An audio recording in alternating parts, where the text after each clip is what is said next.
So, hello everyone. Finally, CWL is knocking at the door. Aru besi din baki nai. Max to max, we have 1 week in our hands, right? So, etu last week ot amar ki strategy thakibo lage, kenekwa pohibo lage, ki bostu sabo lage, hetuye kobole moi tumalokor agot ahisu. Tumalokor the one and only your Devo bhaiya. ঠিক আছে? So yes, so this is our basically Assam CE last 7 days master strategy. Okay, so ভাই আমার main M কি ভাল rank ভাল college so last 7 days is very crucial. Last 7 days and the last day before your exam is very crucial. Proper sleep, proper diet, হেতু বহুত বেছি matter কৰিব তোমাৰ এক্সাম ডেট।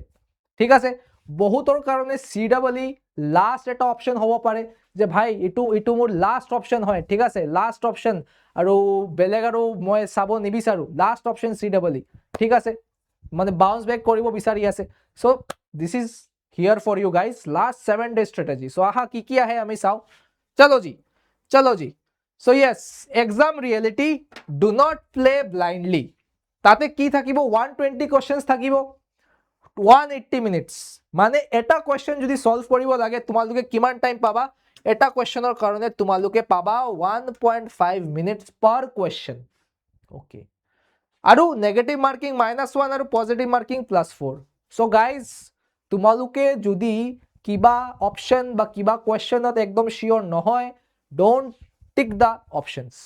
ফার্স্ট কথা মানে ব্লাইন্ডলি এক্সাম দিব নাযাবা যে মই তুক্কা মাৰি আহিম, ঢেৰ তুক্কা মাৰিম। তুক্কা মাৰিব বাট কেতিয়া মাৰিব লাগে, কেনেকে মাৰিব লাগে সেইটোৰ কাৰণে মই ভিডিঅ' অলৰেডি বনাইছো। মানে সব কোয়েশ্চন তুক্কা মাৰি নাহিবা ভাই, বিকজ নেগেটিভ মাৰ্কিং ইয়াতে আমাৰ আছে। ঠিক আছে, আৰু এটা কথা, ইয়াতে আমাৰ যেই লেভেলৰ ক্যালকুলাস নালাগে, মেথছত ফিজিক্সত তেনেকুৱা মানে বহুত ডিপ আন্ডারস্ট্যান্ডিং নালাগে। বাট কি লাগে, speed and basic accuracy. It's just like নিটৰ যেনেকুৱা লেভেল 23, 24, 22 যেনেকে আছিলে, এক্স্যাক্টলি সেম লেভেলৰ ইয়াতে তোমালোকে কোয়েশ্চন্স পাবা। ইমানো বেছি টাফ নাহে, ইমানো বেছি ইজি নাহে, মডারেট লেভেলৰ কোয়েশ্চন্স পাবা, ইজি টু মডাৰেট লেভেলৰ কোয়েশ্চন্স পাবা।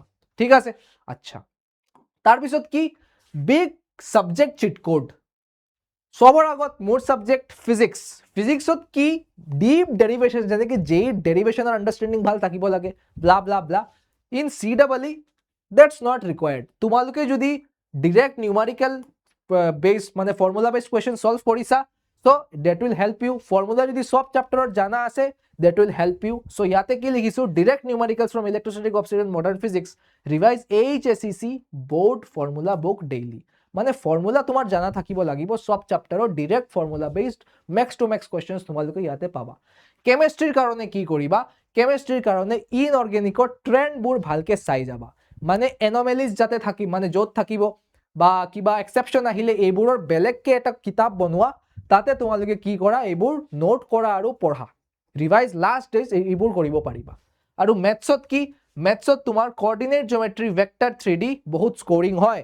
আৰু ইউজ অপশন সাবস্টিটিউশন ট্ৰিক, মই যেটো কৈছিলো ব্যাক ইঞ্জিনিয়াৰিং, তুক্কা যদি মাৰিব লাগে ব্যাক ইঞ্জিনিয়াৰিং কৰি কিনে ডিফাৰেন্সিয়েশনৰ ইন্টিগ্ৰেশনৰ আনসাৰ তোমালোকে দিব পাৰিবা। সো এইবোৰ হয় আমাৰ সাবজেক্ট ৰিলেটেড কোয়েৰিজ, যে কোনটো সাবজেক্ট কেনেকুৱা আহিব। ঠিক আছে, সো ফিজিক্সত ফৰ্মুলা চাব লাগিব ভালকে, কেমিস্ট্ৰিত ইনঅৰ্গেনিকত স্ট্ৰেন্ডসবোৰ, এক্সেপশনসবোৰ চাব লাগিব, নেমড ৰিঅ্যাকশনস অৰ্গেনিকত বহুত বেছি ইম্পৰ্টেন্ট, ডিৰেক্ট কোয়েশ্চন পাবা। আৰু মেথছত কি কৰিব লাগিব, প্ৰ্যাকটিস লাগিব, প্লাস যদি পসিবল হয় ব্যাক ক্যালকুলেশন কৰিও তোমালোকে আনসাৰবোৰ পাবা। ঠিক আছে, তাৰপিছত নেক্সট কি, नेक्स्ट हॉल भैया रिएक्शन इन एग्जाम। आपको ये नहीं बनना है भाई, आपको ये नहीं बनना है। ठीक है, the 3 pass OMR bubble strategy. Yes, ইয়াতে চোৱা মই এটা বহুত ইম্পৰ্টেণ্ট কথা ক'বলৈ গৈ আছো। তোমালোকে যেতিয়া OMR ফিল কৰিবা, make sure you don't keep the OMR for the last minute. মানে ধৰা তুমি ফিজিক্সৰ কুৱেশ্যন সলভ কৰি আছা, ফিজিক্সৰ 120 ফিজিক্সত কুৱেশ্যন থাকিলে, যেতিয়া তোমাৰ ফিজিক্সৰ কুৱেশ্যন কৰা হেক হ'ল, তেতিয়া কি হ'ব, ফিজিক্সৰ ধৰি লোৱা কুৱেশ্যন 1 কৰিছা, অপশ্যন হ'ল A, এইটো কুৱেশ্যনত টিক মাৰ্ক কৰা আৰু লগতে OMRত 1ৰ A ডট দি থোৱা। কুৱেশ্যন নম্বৰ 2ৰ আনসাৰ হ'ল B, OMRত B2 ডট দি থোৱা। সো এনেকে কৰি তোমাৰ কি কৰিব লাগিব, প্ৰসিড কৰিব লাগিব। যেতিয়া তোমাৰ ফিজিক্স কমপ্লিট হ'ব, তেতিয়া তুমি OMR বাবল কৰা স্টাৰ্ট কৰিবা। মানে সব OMR ফিজিক্স, কেমিস্ট্ৰি, ম্যাথস আমি একদম লাষ্টত কৰিম তেনেকুৱা নাভাবিবা। এটা সাবজেক্টৰ কমপ্লিট কৰা, OMR ফিলিং কমপ্লিট হ'ব লাগিব। বিফোৰ দ্য টাইম এণ্ডছ, বিকজ তুমি আনচাৰ কৰিলা, সব কৰিলা আৰু OMR ফিল কৰিব নোৱাৰিলা, দেন इससे ज़्यादा बुरी बात और कुछ हो नहीं सकती. So OMR filling is also very very very important. আৰু কি কৰিব লাগে, dot dot dot dot dot dot দি থবা, আৰু যেতিয়া তোমাৰ পেপাৰ কমপ্লিট হ'ব এটা পাৰ্টিকুলাৰ ছাবজেক্টৰ, you just complete the dot, circle বনোৱা ভালকে, ঠিক আছে? ओके, তাৰপিছত আমাৰ কি আহিব, তাৰপিছত আহিব which character are you right now, तुम कौन से हो, क्या AEC के सीट विनर हो या फिर द रील स्क्रॉलर हो?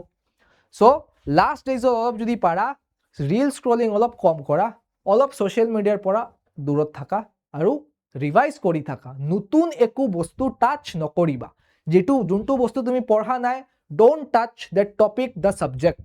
মই সাবজেক্ট কৈ আছো দেই, মই তোমালোকে যদি বিচাৰা, তোমালোকে যদি ভাবা যে মোৰ অকল দুটা সাবজেক্টে ষ্ট্ৰং, দুটা সাবজেক্টতে ফোকাস কৰা, ফিজিক্স কেমিষ্ট্ৰি ষ্ট্ৰং, ফোকাস কৰা physics chemistry, chemistry maths strong, focus কৰা কেমিষ্ট্ৰি মেথড, বিকজ ইয়াতে সাবজেক্ট ওয়েটেজবোৰ ইকুৱেল হয়, ইকুৱেল সাবজেক্ট ওয়েটেজ আছে ইয়াতে।